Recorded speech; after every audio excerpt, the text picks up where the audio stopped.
This program is a presentation of UCTV for educational and non-commercial use only.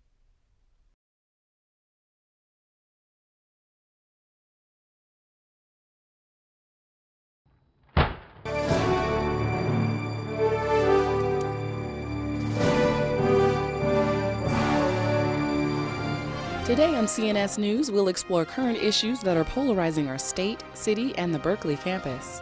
We'll look at community development through the eyes of small businesses and organizations, plus how people are spending their nights both at home and abroad.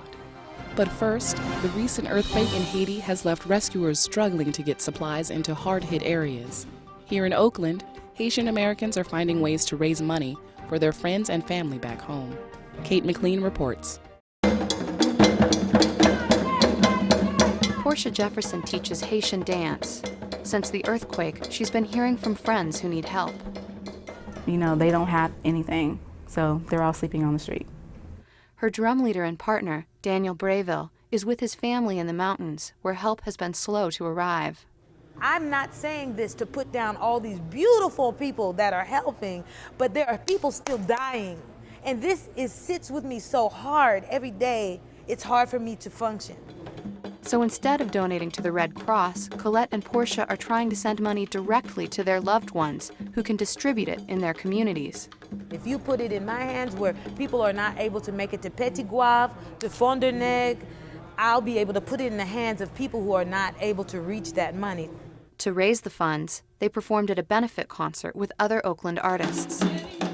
This dance for me means liberation. It means believing in people, in the human ability to rise. You know, I think about people being pulled from the rubble 15 days later, and I channel that. The piece actually depicts rebirth. And so I feel that that's a great parallel with what is going on in Haiti right now, because I think Haiti will have a rebirth of some sort.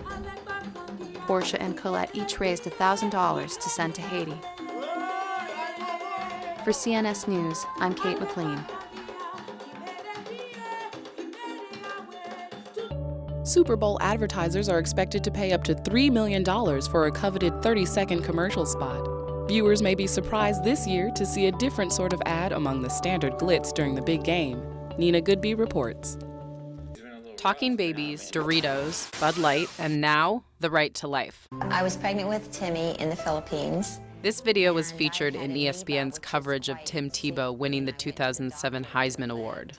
She advised me that I needed to have an abortion. During this year's Super Bowl, Florida Gators quarterback Tebow and his mother will once again share the story of her pregnancy in an ad sponsored by the anti-abortion Christian group Focus on the Family.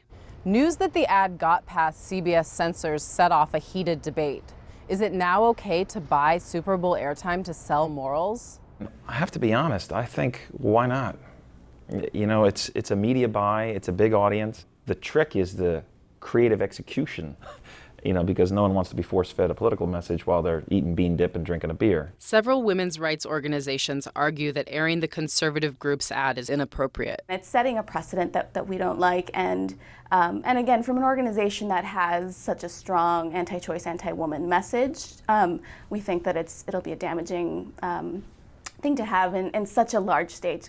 But Focus on the Family says the spot is based not on advocacy, but on the theme Celebrate Family, Celebrate Life.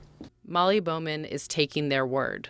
From what I know, this ad is a positive message about one woman's choice, what she chose.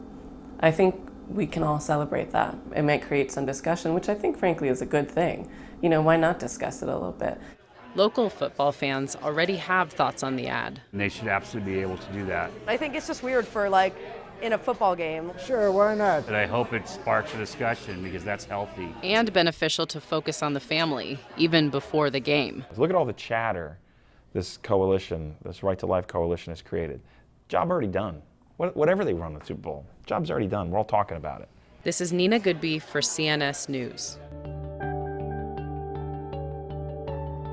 It's been almost a year since the Justice Department announced it would no longer go after medical marijuana providers. For Mickey Martin, the decision came too late. Mario Ferloni has the story.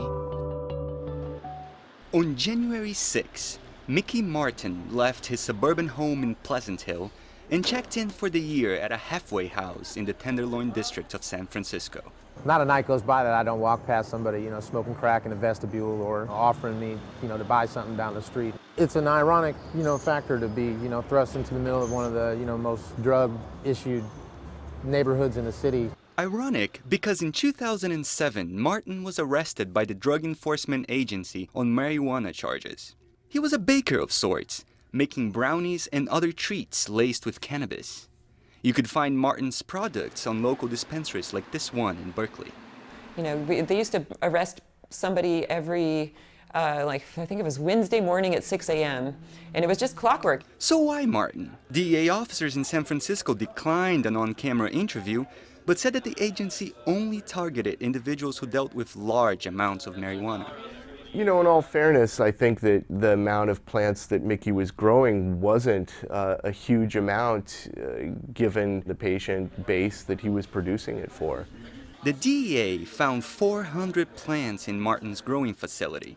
The federal government does not have any business determining who is and who is not in violation of state law. Their purview is federal law. This was pretty much the stance taken by the Obama administration a year ago. I guess timing is everything, but... He's right. Since then, the feds have made virtually no medical marijuana arrests. Sometimes it's frustrating, and a lot of the times it's just downright depressing. Martin is not allowed to run his consulting business, so he took a minimum wage job at a flooring shop in Richmond. Martin's wife and kids still live in Pleasant Hill, and he's only allowed to visit them once a month. Nice job, baby! That's me and my daddy. Yeah, no, you feel like the last guy shot in the war, really. I guess everything happens for a reason, hopefully, so we'll see what that is in the long run. This is Mario Furloni for CNS News. As the trial challenging Proposition 8 winds its way through federal court, activists are out in Bay Area neighborhoods trying to change the hearts and minds of those who voted to ban same-sex marriage. Thomas Gorman reports.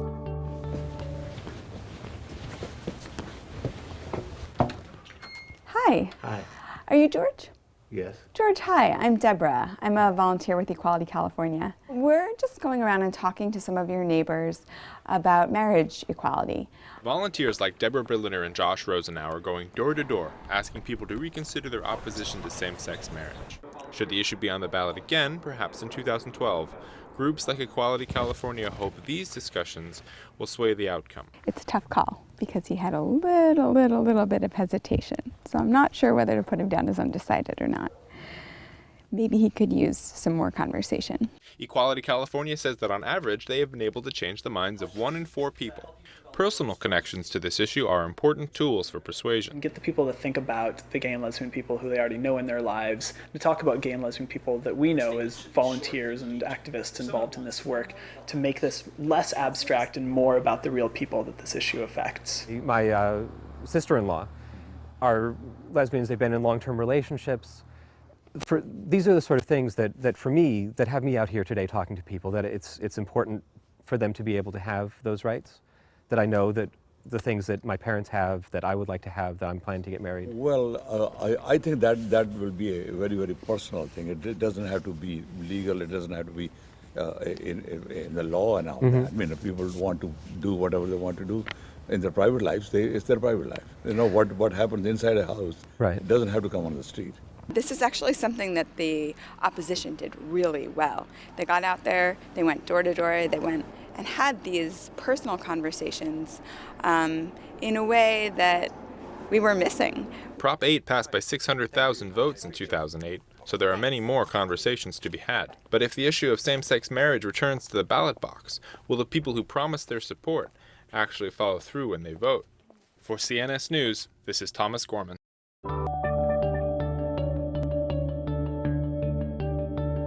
San Franciscans have long found spirituality in their dance music.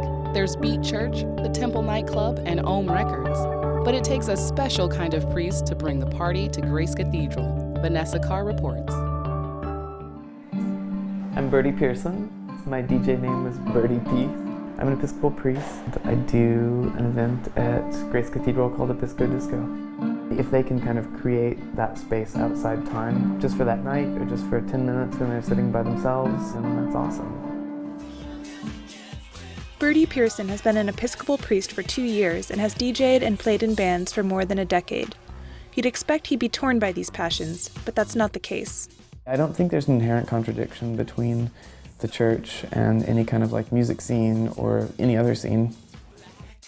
The first time that I met Bertie, he was shirtless, wasted. He was on his hands and knees crawling down the beauty bar floor. Like, that guy knows how to have a really good time. Like, if someone would have told me when I first met Bertie that he would become a priest and we would still be buddies, I would have said that's crazy. I mean, for years, like, only my really close friends knew that I wasn't just sleeping in every Sunday morning, that I was actually in church. I mean, I think I got into that scene for the same reasons that I became a priest, which are that consumerist society that's so money-obsessed and status-obsessed is awful. That's how I got into punk rock. It was an ethos which adamantly rejected those things, in the same way, at its best, the church does too. Pearson keeps the DIY spirit alive at Episco Disco. This time, his new band, Altars, is performing songs he wrote while studying theology at Oxford. He's loved music and religion since childhood. I told my father that I wanted to be a priest when I grew up. And he said, that's a great job if you believe that there's a man in the sky who controls everything. Being a priest is really the only job that combines social justice and history and philosophy and art and music and literature and just everything that I care about. This is Vanessa Carr for CNS News. In December, 2 UC Berkeley students were arrested at a nighttime march outside the Chancellor's house. Although their situations are similar, the university's response has been very different. Josh Wolf reports. Zach Bowen, a student at UC Berkeley, is one of 8 people who were arrested during a protest outside the Chancellor's house on December 11th. The district attorney didn't file any charges, but the university still decided to place him on interim suspension and bar him from campus. When I got the stay-away order, it just kind of scared me. The university loosened its restrictions against the straight-A student after dozens of supporters crowded outside a student conduct hearing. I still have these restrictions of not being allowed to be within an area of campus they kind of drew up. Berkeley law lecturer Stephen Rosenbaum represented Bowen at the hearing. It's totally arbitrary, with decisions made up along the way, concentrated in a few low-level bureaucrats. While Bowen was allowed to return to class, another Berkeley student who was arrested that night, Angela Miller, didn't fare as well when she appeared in front of the panel. And I thought I just had to go to the hearing so that they could unsuspend me, so that they could say you're free. The panel upheld Miller's suspension and ordered her to move out of her off-campus co-op. I was completely surprised when they told me that we see no reason to take away your suspension and you have to leave Cloyne immediately, was what they said, and I started crying. The panel said in a letter that it decided not to relax Miller's suspension in part because she didn't demonstrate a strong commitment to her studies, made few positive contributions to the campus community, and showed a lack of remorse for her actions. The panel is not deciding whether the Code of Student Conduct was violated or not. The university is barred by law from discussing specific cases, but agreed to speak about the conduct process. The panel is assessing the risk or threat to individuals, members of the community at large, or to campus property. After missing more than 2 weeks of class, some news, finally. After okay, this is good news. The university decided to allow Miller to return to school. This is Josh Wolf reporting for CNS News. Oakland transformed the grimy waterfront district of Jack London Square into prime real estate. The city wants to do it again, but not everyone is happy about wiping the city clean of its industrial grit. Will Jason reports. Traveling south along the waterfront, the new Oakland, condos, shops, and restaurants, changes. About 4 miles south of Jack London Square, an area known as the Tidewater, is home to industries that once dominated Oakland's shoreline. You can't manufacture anything without gas at some point in the process. Marvin Rogers' company supplies compressed gas to industries ranging from biotech to manufacturing to food service. You want to blow up balloons for your kid, the helium that you need to do that with is in this yard. Rogers worries his company will soon have to leave the area. A new redevelopment plan would convert nearby industrial land into housing, a step he sees as the beginning of the end. It doesn't always make residences happy when you're making noise, and this is a relatively noisy process. Oakland's Central Estuary Plan calls for residential, retail, and office development, in addition to more public waterfront access. It's expected to generate millions of dollars in real estate taxes. City Council member Ignacio de la Fuente says the plan will help revitalize a neglected area. Cities like Baltimore or Portland or Seattle have created a way for the average person, the average citizen, to have access to the waterfront. Those things don't happen just because we wish them to happen because people decided that the value and the attracting businesses and mixed use and restaurants and all of that generates those revenues to actually create that. The plan would allow industrial companies to keep running in mixed-use areas, but business owners have heard that before. You can't put residential on one side of the road and on the other side have industry. Mike Bishop's company, Hanson Aggregates, mines the San Francisco Bay for sand used in construction materials, offloading it here on the waterfront. We don't have this, we don't have asphalt, we don't have concrete. De La Fuente says new developments can be designed to coexist with industry. We attempt to strike a balance to create buffer zones. An economic development committee is scheduled to review the plan February 9th before it goes to the full city council for a vote. If approved, it will go through a lengthy environmental review. Until then, it won't be clear whether heavy industry can hang on to this prime waterfront location. For CNS News, this is Will Jason. Street food is a thriving industry in San Francisco. But despite their popularity, food vendors face one big obstacle: getting permits to operate legally on the streets. Veronica Moscoso reports. Hot dogs. Lucero Muñoz does what most street food vendors do in San Francisco. She sells food without permits. Last year, Lucero went to City Hall for advice.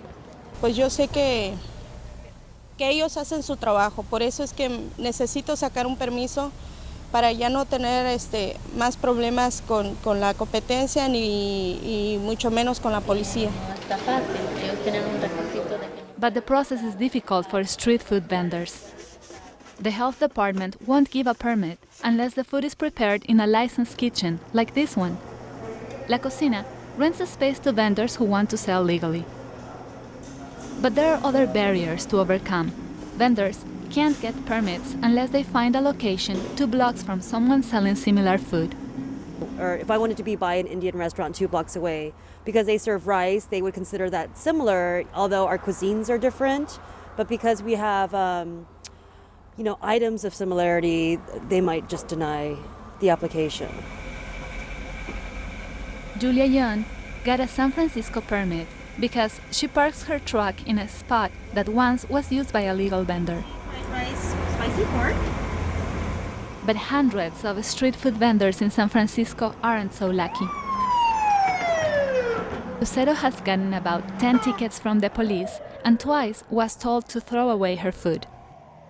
Quisiera sacarlo, pero por tantos requisitos que pide, ¿verdad? Por eso no es posible sacar un permiso.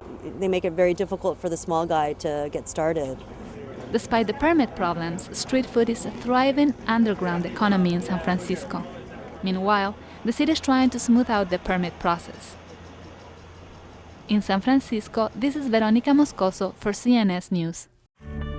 Coffee shops were gathering places for communities until laptops turned them into libraries that serve food. In North Oakland, one cafe is trying to get the conversation started again. Shalonda Woolridge reports. Coffee shop culture has changed, but not for the better. Customers admit they come out to work, not play. I definitely fall more on the kind of anti-social aspect. I like being around people, but I don't necessarily want to be interacting. I actually do have work to do. But for Sal Bednars, the owner of North Oakland's newest coffee shop, the intent is to create something different. I started the cafe because I missed having places in my neighborhood that were about Oakland and about the neighborhood and about the people in the neighborhood. And in February, the cafe will live up to its slogan that it's not just another Wi-Fi shack. Bednars plans to conduct an experiment to increase customer interaction. Laptop-free weekends. He says that although useful, the internet can be detrimental to community. Especially when the cafe gets busy. It seems like that activity gets worse the more people are in the cafe because people feel like in order to concentrate on what they're doing, they need to go deeper inside themselves. Other cafes have limited laptop usage to increase customer traffic. Last year, Nomad Cafe covered most of their outlets to encourage responsible laptop use. Banning laptops, at least for us, is, a dangerous line to toe, because while we will foster more customers that are, more interested in the social or quiet book reading atmosphere of a cafe, I think we will alienate a big customer base. But for Bednarz, he thinks technology has its place. I don't think anybody's come up with the perfect solution, and I certainly haven't yet. But I will say that if I can't continue to have the sort of environment that I really want this place to be, and have Wi-Fi, the Wi-Fi will go before the place goes. In the meantime, Bednarz will try to get his customers to disconnect from their gadgets and connect with each other. This is Shalonda Woolridge reporting for CNS News. In Tijuana, Mexico, a new generation of entrepreneurs is leading a movement to reclaim their struggling downtown.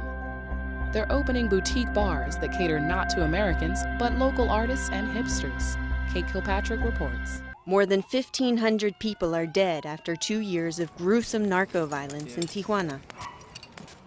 With tourism at a low, many businesses along the infamous Avenida de la Revolucion are vacant and shuttered. Está muerto todo, ¿no? But on 6th Street, just off Revolucion, change is brewing. The future is focused on the locals because Tijuana is getting more and more big every day. Sergio Gonzalez opened La Mezcalera last year. He chose downtown over more upscale neighborhoods where wealthy patrons were targets of kidnappings. People were really afraid. The bar draws a trendy, mixed, local crowd. Not your typical Americans on spring break. 4 more hipster bars debuted in a tiny alley off 6th Street in December. Mirza Munoz on Santa Leyenda, which she says is an authentic slice of Tijuana culture. No es como el típico bar de la Revolución, que siempre es party, party. Nightlife writer Rafa Saavedra says with American tourists gone, Tijuana partygoers are reclaiming downtown. Aparte, cansado ya de estas macrodiscotecas donde hay un consumo obligatorio, donde hay un código estricto de vestimenta, la gente de Tijuana es muy laid back. For Gonzalez, it's about taking pride in Tijuana. We love the city, even if it's ugly. We know, even if it's complicated, violent. Saavedra says Tijuana's new nightlife is also a sign of resistance to the daily threat of violence from the drug wars. En otras ciudades, por ejemplo, Ciudad Juárez o Bogotá, en Medellín, que la gente se quedó en su casa. No, nosotros salimos, vivimos la ciudad, nos enfrentamos. Y eso es parte del espíritu tijuanense. Locals estimate 60% of the businesses along Revolucion remain closed. Others are open, but holding out for better times. For CNS News, this is Kate Kilpatrick.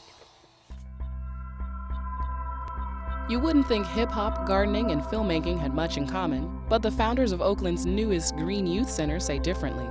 June Stinson reports. On January 14th, the Green Youth Arts and Media Center opened its doors. Having grown from a vision of Oakland youth programs offering performing arts, multimedia production, environmental education, and business incubation. They need to know that when they get out of school, that there's somewhere that they could come and do something after school. Franchise Jackson says that they have a long-term plan for their teens. Something to better their mind, also focus on a career, not focus on a job, focus on a career, focus on business incubation, focus on getting themselves off of the ground, create something that's going to be strong and get them and propel them for the next 20 years or more. Jackson and Jamel Robinson were both mentored by Oakland Youth Programs, and last year were hired on as staff at the center. We teach the skills and teach business planning, money management, taxes, different things like that. Because when you own a business, you got to pay taxes, because if you don't, they will haul you off to jail. They have a raised bed garden that their teens take care of and an aquaponic system with lettuce sustained not by soil, but by a pool of goldfish. Combining so many diverse programs was intentional.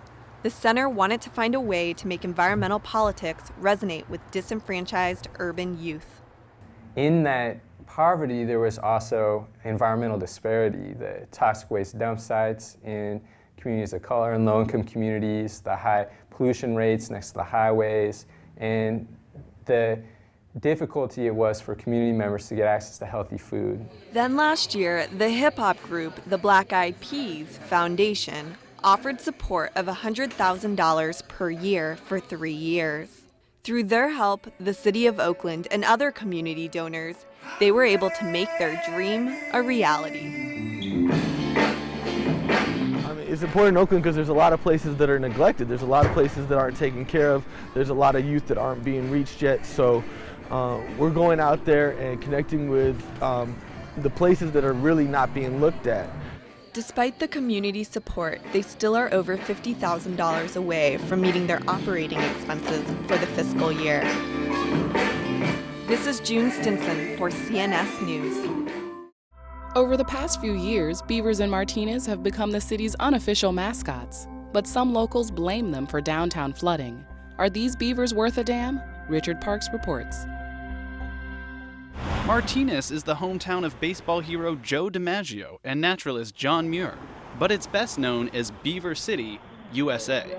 They're very fun to watch. The parents are monogamous. They're great caretakers. They're great family members. A family of beavers arrived into Downtown Creek in 2006. Beavers are a keystone species, so if you allow beavers to kind of take care of your environment, you get all kinds of wildlife as a result. You also get rising creek levels. And with flooding a perennial problem, beaver detractors want them gone, saying their dams negate flood control efforts that cost the city millions. I think the people 200, 300, 400 years ago would be laughing at us and saying, you're spending how much money to keep beavers alive?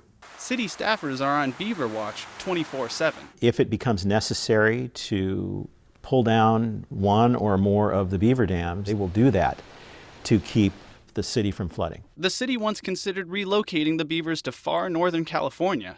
If beavers could voice their opinion and were given the choice of being in a clean environment on an Indian reservation, I'm sure that they would pick 10 out of 10 times of being on the Indian reservation. A cottage industry of beaver swag has sprung up in recent years, revitalizing a struggling downtown economy. We're no longer the place where Shell last blew up. We're now the home of the Martinez beavers. But for some, any beaver-related commerce is but a drop in the proverbial creek. We don't have a zoo here in town, and even if we did have a zoo, the only resident of the zoo would be a beaver. And it probably would have to be one of the most expensive zoos known to mankind. But the beaver's value may be more than a matter of dollars and cents. I mean, you can go to Virginia or Tennessee and tell them you're from Martinez, and they will say, oh, you mean where the beavers are? It seems that's where they'll stay. Well, if they're playing Beaver King of the Hill. In the hometown of John Muir, this is Richard Parks for CNS News. Well, that's it for this edition of CNS News. Thank you for joining us. You can visit us at www.uctv.tv to view this and past shows.